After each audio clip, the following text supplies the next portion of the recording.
மணிக்கு நீங்க போட்டோ எடுக்கிறீங்க. அந்த 6 மணிக்கு போட்டோ எடுக்கிறது என்னன்னா 6 மணிக்குன்னா இது வந்து டீயும் வச்சு கொடுக்குறதுல பிள்ளைக்கு பால் கொடுக்குறதுல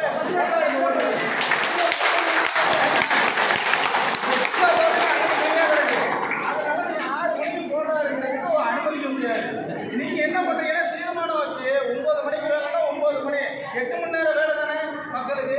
8 மணி நேரம் வேலைன்னா 8 மணி நேரம் கொடுங்க. நீங்க 6 மணிக்கு கொடுக்குறீங்க. 6 மணிக்கு தான் எழுந்திரிச்சு போக முடியாது. அதான் அது மாதிரி பண்ணுங்க. நீங்க 6 மணிக்கு எப்படிங்க எழுந்திரிச்சு போக முடியும்? அது பிள்ளைங்களுக்கு ஸ்கூலுக்கு அனுப்ப போனா அங்க அனுப்ப போனா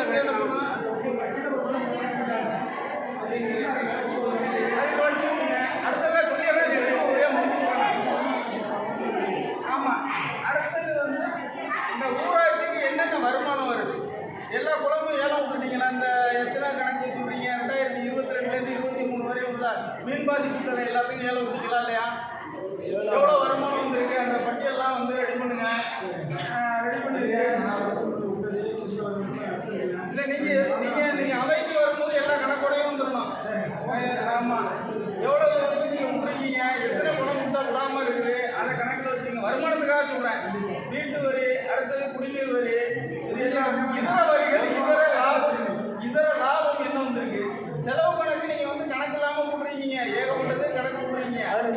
ஊராட்சி பணியாளர்கள் ஊதியம் மட்டும் 4,27,700 ரூபா போடுறீங்க. எத்தனை பேர் பணி செய்கிறாங்க?